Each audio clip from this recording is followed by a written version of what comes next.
Good afternoon. This is RCB News, and I am Ryan Bowling. I want to get right down to the news at hand. I'm going to be reading portions of an article that I just picked up from Jericho Green's site, who I subscribed to some time ago. Great guy, love him. And I'm going to leave a link to this particular article in the description box below. So if you want to read the whole article, you can link to it in the description box below. But I'm going to read a portion of this article, and then I'm going to give you my spin on what I believe is going on in our public schools. The article is entitled, VA Teacher Says Encouraging Behaviors Like Following Directions is White Supremacy. This is from Fox News. I'm going to say that title again because it might have shook you. VA Teacher says encouraging behaviors like following directions is white supremacy. Shall I read on? I think I will. A Virginia high school teacher posted a video criticizing the concept of students behaving themselves and sitting quietly in class as part of white supremacy. I stated that PBIS is white supremacy with a hug, and a lot of you all wanted to know more about that, the teacher said in the video that was originally posted to his TikTok account in May. The teacher was referring to positive behavioral interventions and supports PBIS, which is a framework used by Virginia public schools to support positive academics and behavioral outcomes for all students. The teacher appears to be Josh Thompson, an English teacher at Blacksburg High School. The Montgomery County School District told Fox News of the video that, quote, a teacher is entitled to their personal belief regarding any division program. The statements made by this teacher do not reflect our PBIS program or the behavioral expectations that we have of students in our schools, end quote. The school district also noted MCPS has used PBIS in our schools for 8 years. We are proud of our PBIS work. This work helps create a standard for social, emotional learning and behavior expectations in the school building. Now,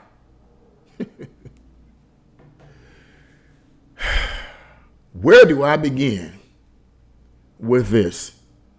First of all, let me just give you my opinion on this for number one. Number one, I believe that it is not the school's responsibility nor the teacher's responsibility to teach proper behavior necessarily. I believe that teaching young people proper behavior patterns should begin in the home, and it should not be taken up by the teachers. The teacher's responsibility is to teach, as I said in the previous video, whatever their particular major entails. If it's history, you need to be teaching history. If it's science, you need to be teaching science. If it's math, you need to be teaching math. Stop trying to foster an emotional environment that's conducive to proper emotional environment. In other words, they're more concerned about how the students feel than rather than how the students should be learning. But that is not the job, I believe, of the teacher, to teach them how to feel. The responsibility of the teacher is to teach the students what they need to be teaching the students. That's their job. Now, that's my little spin on that. But I wanted to connect something else to this. And you guys know I read from certain books. And I said this before, and I'll say it again just to reiterate.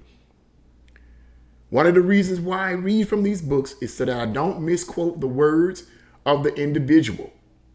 And number two, I read from these books as a way of suggesting to my viewers that if they don't have these books would be good resources that you can use to support your point of view. Okay, so that's the reason why I do that. These are nonfiction books, well documented, well researched. It's nothing wrong with reading. I believe people should read. That's one of the problems that's going on in our society today, in my opinion, is a lack of reading. But that's another story, and I digress. I wanted to read something, a couple of quotes to you from some individuals that I believe is going on in our schools today. I believe our schools today have become nothing more than propaganda centers to brainwash our youth, to divide our youth. Our schools are filled, not only from K to 12th grade, but also in our universities are filled with Marxist professors whose main objective is not to teach students what they need to learn in terms of math, history, science, and other curriculum items. But their main goal is to foster a revolution, a Marxist revolution. And one of the ways in which they're doing this is to create divisiveness in the classroom. How in the world can you consider decency and behaving yourself as white supremacy? That makes no sense to me. But I personally believe there's a bigger agenda at hand, and part of this agenda is being pushed in our schools. And I wanted to read a couple of excerpts from one of the books that I purchased some time ago.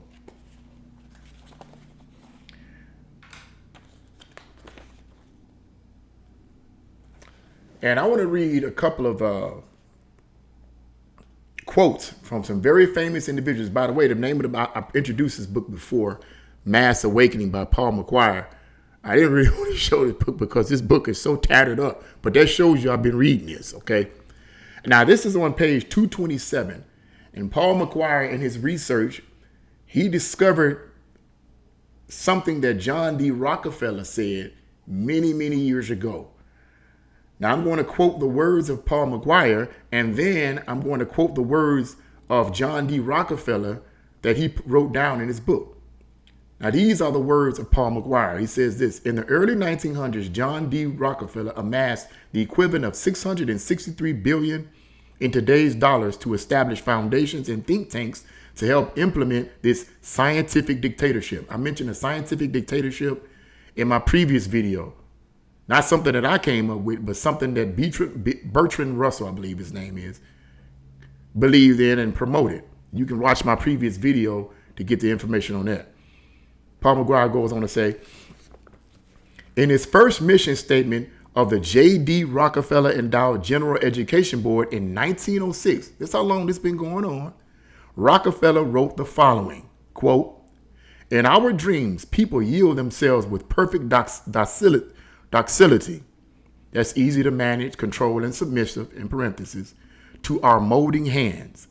The present education conventions of intellectual and character education fade from their minds and are unhampered by tradition. Let me say something real quick about this one before I read on. Listen to this. This is the words of John D. Rockefeller from the early 1900s, 1906, when he was given a mission statement. He says the present education conventions of intellectual and character education fade from their minds. And now think about that and think about what this teacher stated, that proper behavior and behaving yourself in school is considered white supremacy. It's a part of white supremacy. Seems like there's some problems going on here, right? We don't want our children to behave themselves in school, particularly because that's part of white supremacy. Listen to what John D. Rockefeller said decades ago. The present education conventions of intellectual and character education fade from their minds and unhampered by tradition. Something's going on here. So he says, unhampered by tradition, we will work our own good will upon a grateful and responsive folk. We shall not try to make these people or any of their children into men of learning or philosophers or men of science. In other words, we're not trying to really educate them. This is what he's saying. This is a new system. This is my words now. This is a new system. This is a new agenda. This is a new vision. In order for us to create a scientific dictatorship, we got to dumb the children down. We got to make them ignorant. He says, we have not raised up from them authors, educators, poets, or men of letters, great artists, painters, musicians, nor lawyers, doctors, statesmen, politicians, creatures of whom we have ample supply. In other words, we have enough of these intelligent people. We have enough of these artistic people. We have enough of these musicians. We have enough lawyers. We have enough authors and educators. In other words, we have enough people who can think and use their brain. That's what he's saying, in my opinion. He goes on to say, the task is simple. We will organize children and teach them in a perfect way the things their fathers and mothers are doing in an imperfect way, end quote.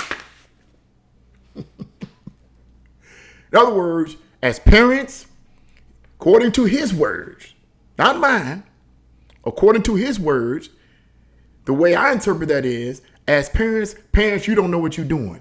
We who are among the elite, we know what we're doing. And we're going to need to use the schools as the outlet to push our agenda of scientific dictatorship.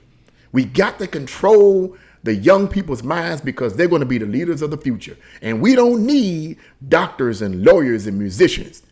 In other words, we don't need thinking children. We need dumbed down children. Yes, that's what I believe he's saying. I'm going to read another quote to you. This is on page 229 of Paul McGuire's book.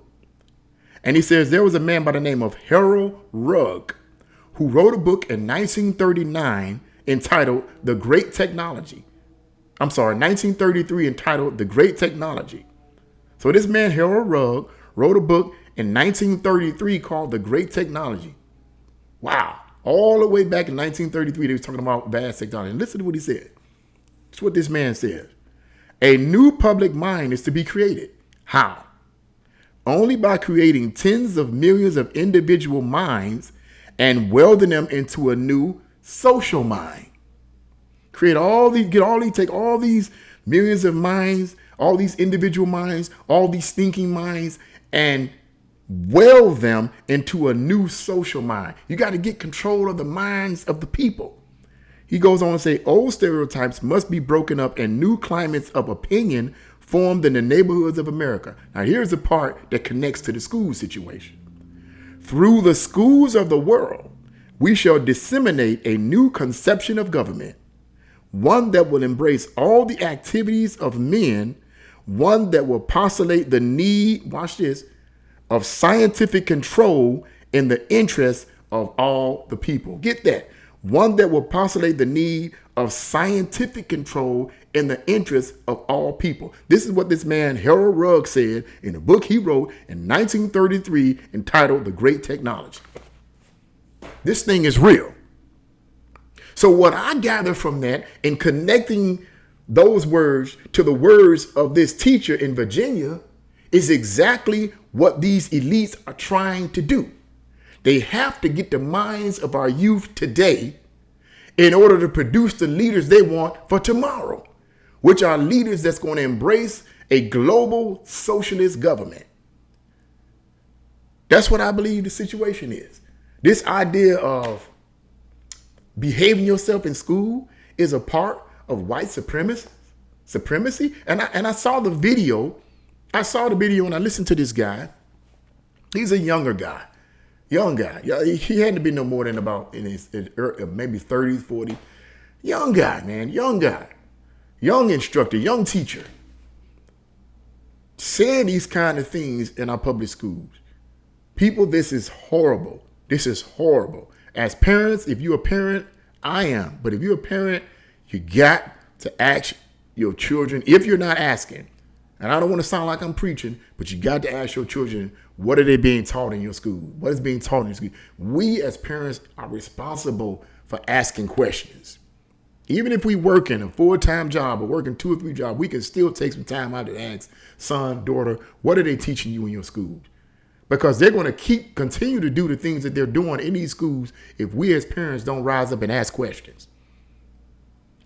I believe in my personal experience, based on my studies, that our schools have become nothing more than propaganda tanks to condition our young people, to dumb them down, to make them ignorant of what they need to know, math, history, science, and all these things they need to know.